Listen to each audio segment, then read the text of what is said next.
Hey, what's going on? Matt Plapp here to talk about restaurant marketing that works. Pretty self-explanatory what we're going to dig into today. I'm not going to go deep into my background and my history. If you want to find that out, you can go to mattplapp.com. You can look me up on YouTube, Facebook, LinkedIn, Twitter, wherever you digest digital content. But quick thing on me, 1999, started developing marketing in radio. And then at the same time, my brother, my dad, and myself wanted to start an RV and boat dealership. And I bought a book on how to create websites using Adobe PageMill. That launched my, what is now digital marketing career. And then in 2008, when the economy collapsed, we were getting out of the boat and RV business, and I started doing consulting for my clients from the radio days. Right around then was when the internet started to come out. It was a buzz. Matt, what's this Google thing?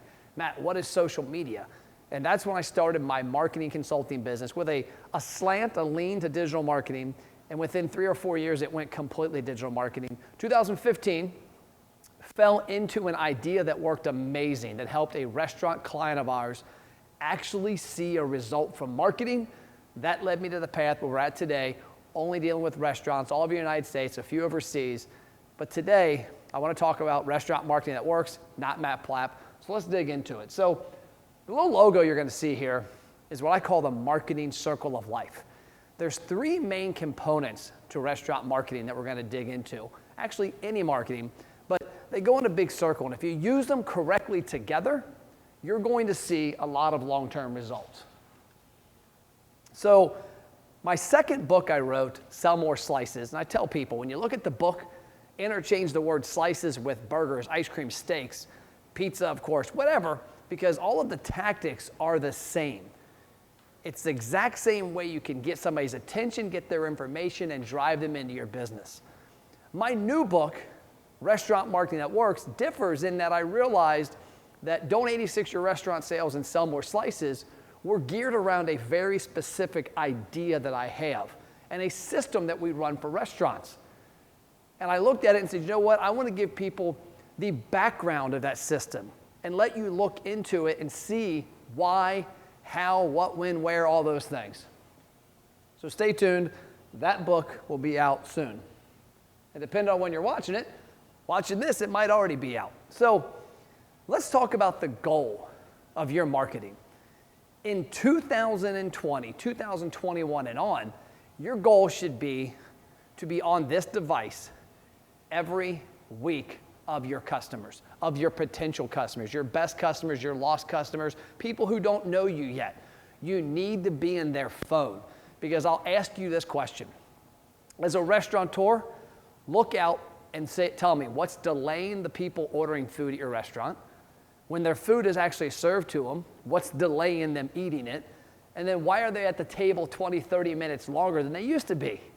It's all from their phone. When you're at a stoplight, look to your left, look to your right, look at the car in front of you, the car behind you. They're delayed because they're on their phone, they're checking Facebook. So our goal is, how do we get you, your restaurant, into people who should or do know you's phone? There's 3 main things you need to keep in mind here. Number 1, all marketing is awareness. Whether it's radio, TV, Instagram, or Facebook, or YouTube, all marketing is awareness. And this first couple things I'm going to cover, the 5 key components of how we make this circle of life in the marketing world, can be used anywhere.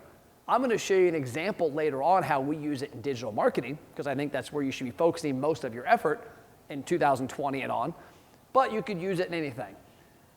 So the second part of marketing is customer data, because if you don't know who your customers are, and you don't have a tangible way to communicate with them, you're constantly paying somebody else for that ability. If you've got a customer base that you know listens to this radio station, and the only way you can actually reach them is by buying advertising, well, guess what you're going to have to do every month, every time you want to talk to them? You're going to have to buy more advertising. I want you to get in the mindset of, every time I spend $1 on marketing for my restaurant, how do I get somebody's information so that I can reach them on my terms? And last but not least is sales. You want to know that what you're doing is actually driving sales. There's a tangible result. Because as I'm going to show you in a second, you've got to have some positive attribution to what you're doing to make sure you're on the right path. But the biggest thing I want you to really think about is your marketing plan. Is it hope and pray? As I get to later on, I'm going to give you an alternative to hope and pray, but you'll have to stay tuned to that. So I've looked at those three components, and I figured out that the way that we can help restaurants the most is by putting them in a sequential order. And this is what the backbone of my books and our program, the ROI Engine, is what we use for restaurants, but this is the method, what is it, the madness to the method of how we get people to do what we want. So the first part of it, we talked about awareness from marketing. Well, I want you to think about that a little deeper. Engagement from awareness. Imagine if you knew when somebody saw your TV commercial or heard your radio commercial that they looked at their spouse and said, I got to eat there. I want that item. Well, with digital marketing, it's pretty easy. But what I want you to think about is, as I'm going to show you in a second, is getting engagement with awareness. The second part of it is building a customer database.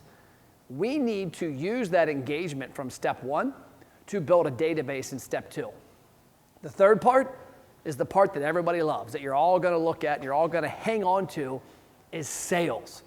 Matt, how do I actually know that something happened? And as I'm going to show you, there's a very important part of that you might not be thinking about. The next part is customer data. This is something that almost nobody has. A lot of you have it maybe in your point of sale and maybe a loyalty program, but you're not using it. And that customer data is key. It's a vital step. And last but not least is long-term nurture. Think of step one as dating, step 2 and 3 as the courtship in a relationship, step 4 and 5 is getting married and having kids and being together for a long time. I want you to figure out how to marry your customers. And I always use this example as kind of a comical example, but imagine if you met the woman of your dreams or the man of your dreams, but you did not get a way to communicate with them, and you kept meeting them every week, but you never got their information. Well, you probably wouldn't progress to marriage. I want you to progress to marriage with your customers. I want you to know who they are and a lot about them and have the ability to follow up with them on a consistent basis. That's the long-term nurture. That is email, that is text, that is retargeted advertising. Could be direct mail. I want you to have an ability to find the people that know, like, and trust you and invite them back more often. So let's dig into each of these steps real quick. The first one, gain engagement. I want you to think about all advertising as your opportunity to get somebody to do what you want them to do. And what I mean by that is, in this example, this is a Facebook ad. And if you can see this, you'll see that there's 1,832 clicks and 669 comments. This particular ad was set up with 2 opportunities. Comment below to get sent to Facebook Messenger and get this promotion in exchange for the information, which I'll show you next. Or number 2, click this link to do the same thing. Your marketing should be getting customers to engage and do something specific. That is what you want. 1 traffic opportunity, 1 option. You don't want them going to your website where they can click 100 buttons. You want to send them one place where they can only do one thing. Join your loyalty program. Join your VIP club. Download XYZ in exchange for information. So that's the first aspect. Now, you can look at this also from a radio standpoint, a TV standpoint. You don't have to just talk about advertising on the radio. You can say, hey, go to xyzrestaurant.offers to join XYZ program. You can give people a specific call to action. But when they get there, you want to make sure you do something specific, which is get their information. So that next part is a customer database. Everything you do from a marketing standpoint for your restaurant should revolve around you getting their information. And people always ask me, well, Matt, what information should I get? The number one piece of information that most restaurants get at some point in the time of talking to their customers is their email address. And we all know that email is an opportunity that still exists, and if you use it correctly, you can still get good open rates. But you don't only want their email. Number one, you want a name that goes with that email, because that allows you to find them in other places a little easier. Number 2, the item I would ask for actually almost before the email, if you had the opportunity, is a cell phone number. Because when I look at my phone, a text message, as I now have 3 of them, is right in front of me more than an email. And then the last part is birthday. So if you can get a birthday, because depending on the type of restaurant you have, that is a very good place to market to people, because who doesn't love to go to eat with their husband, their wife, their mom, their dad, their kids, their friends on their birthday? So that's the information you should really be aiming to get. Trackable sales. Now, I'm not going to dig too deep into this because there's some of you that are going to need help with outside parties to do this. But I want you to think about this. Are you able to tangibly track the different calls to action, the different promotions that you give back to a particular person? A lot of you can't. Direct mail pieces, different show your phone to get this offer. I saw a restaurant the other day, they had a great thing that said show your phone to get this free appetizer. Well, the problem with that is you can't specifically say that Matt Plapp showed his phone, and Matt Plapp we're going to invite back this way because he took this action. So you want to put in place a tangible, trackable way to know that when somebody not only saw an ad and took an action, engaged, but also gave you their information, then walked in the restaurant. Why? Number one, you need positive attribution. You need to know what you're doing in step one, that awareness that gains engagement. You need to know that that led to a person physically visiting your restaurant so that you know you're building a database with the right people. Otherwise, if you get 1,000 engagements that lead to 800 people giving their information, but only one of them walk in your business, you're marketing to the wrong people. You're building a database of the wrong people, and you're getting no result. Number two is it helps you recoup part of your investment. Now, one thing I didn't mention early on, which I should have, is that when I look at those 5 steps, I tell all of our clients we work with and people we consult with and conferences I speak at, like this one, that you need to divide that by 5. So if you're spending $1,000 to do those 5 things, you need to look at it and say, $200 per step, what I spend money. And I'm going to show you a cool example of that later on, an actual live example of a restaurant's 3 to 4 week marketing spend that ties back to it. But you want to have a tangible way to track that they use that promotion. Now, not going to dig into offers. If you want to look up on some of my social media, you'll see the reasons to do offers and to do offers that don't suck on the front end. I'm not telling you to coupon every month. I'm telling you to bribe people on the front end with awesome engagement getting marketing to get a database to drive them in right now. Don't do it all the time because that will water down your brand. Next step, data. Imagine, like this slide shows, if you didn't just have Christy's email, you didn't just have Christy's email and phone number, you didn't have Christy's email, phone number, and birthday, but you also knew that she was female, and that she's married, and she has kids, and she eats lunch and dinner at your restaurant, and she lives near your restaurant. What if you knew all of that? You could market better, because what you can do with that data is 2 things. Number one, you can look at the collective data and say, hey, is my social media marketing campaigns I'm posting daily, my Instagram, my Facebook, my YouTube videos, my website, is the message make sense to the people that are in my database?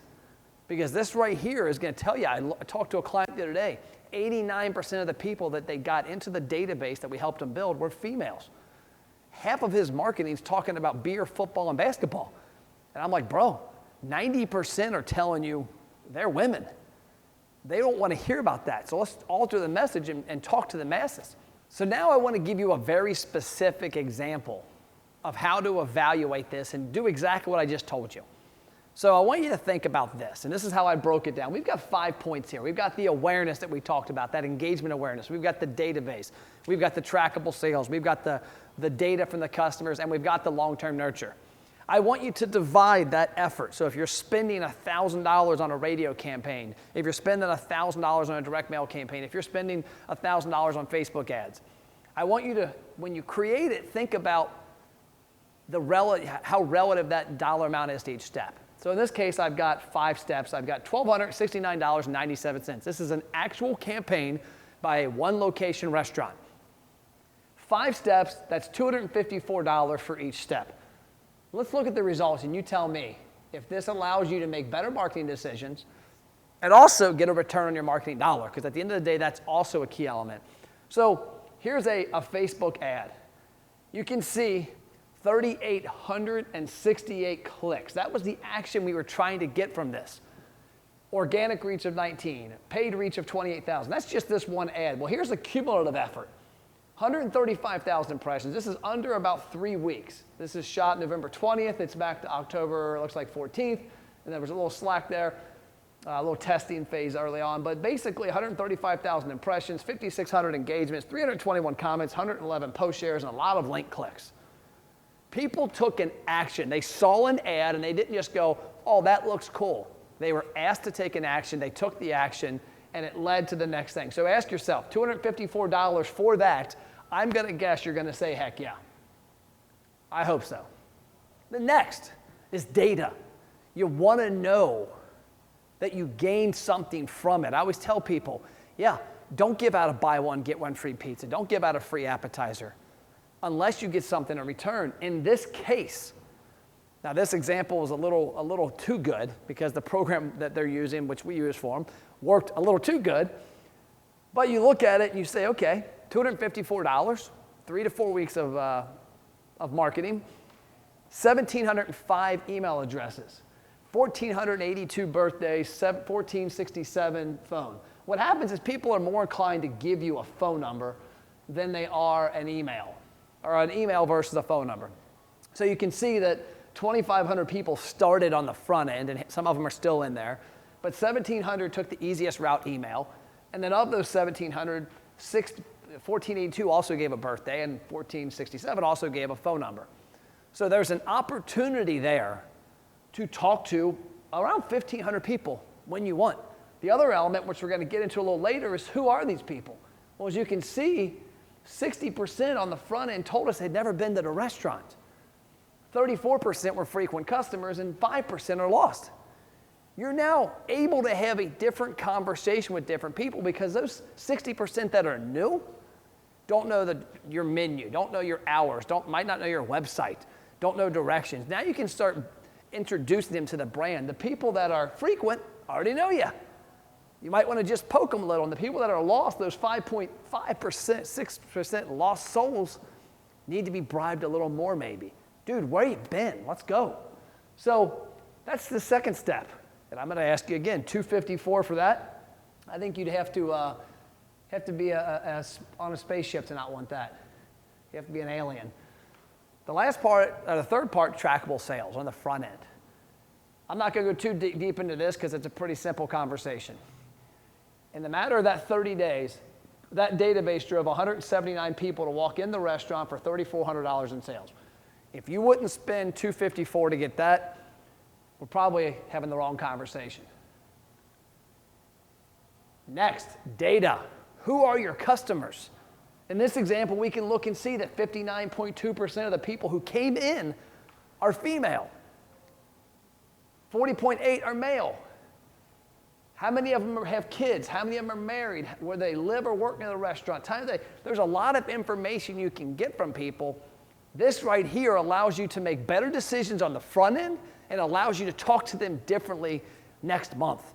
Next month, we can have a different conversation with the women who are married with kids than we can the men who are single with no kids. That's the goal.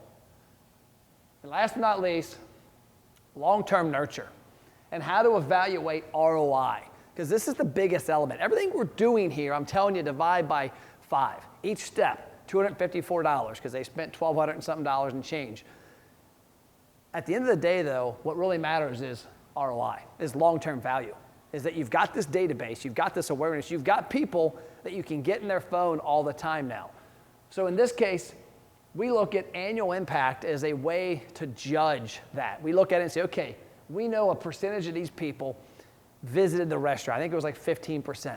If we get them back 6 times a year over the next year with the great marketing, the email, the text, the retargeting, and the great experience in the restaurant, what's that worth? Well, 6 visits of the percentage of people who have already walked in is worth $20,000 or 16 to 1 ROI. You want to have the ability to judge what you're doing. Earlier, I told you I was going to give you the answer to your marketing plan. I want you to eliminate hope and pray, and I want you to add aim and expect. What do I mean? A lot of restaurants, a lot of you hope the customers are coming back. You hope they had a great experience. You hope they remember you. And then you pray that they decide to come back next week, next month, and keep coming. You pray they decide to come back for their birthday, for Friday night after the football game. I want you to go for aim and expect. When I say aim, because you're shooting at something, you know, you've got their information. Hey, how do I look at my list of women? How do I get them back in the restaurant? I'm aiming a campaign at them, specifically to them. And then you should have enough certainty to expect the outcome, because as I showed you earlier, when you drive trackable results, you start to get a feel for what your customers will do and why. You know, recently I had a client of mine had a great sandwich promo. They had a great sandwich we had done in the past. The promotion went great. They said, Matt, we want to do something this month to drive some business on these days. What do you think we should do? I said, I would turn to that sandwich promo Monday, Tuesday, and Wednesday, and here's why. Well, long story short, it drove $10,000 in sales in 3 weeks because we aimed at people we knew were past users of that, and we were able to expect an outcome. We were expecting them to visit because we invited them. So that, my friends, is exactly how you build a marketing campaign around awareness, around a database, and around sales. But you need to put it in a manner that allows you to gain engagement from that awareness, gain a database from that engagement, gain sales on the front end from that database, and then get some data from your customers so that you can have long-term conversations via email, via text, via retargeting. That's all I got. I'm open for questions later on. If you want to reach out to me, I'm easy to reach. That is my cell number. That's not something that goes to my team, that goes to the office. That is my cell phone number, 859-743-2408. Or if you want to schedule a conversation with myself or somebody from my team to talk about this specific tactic that we use at our company, Restaurant Marketing Networks, go.restaurantmarketingnetworks.com. Our website is restaurantmarketingnetworks.com. There's links on there for appointments, or you can just go.restaurantmarketingnetworks. That's all I got. I'm Matt Plapp. I appreciate your time. See you later.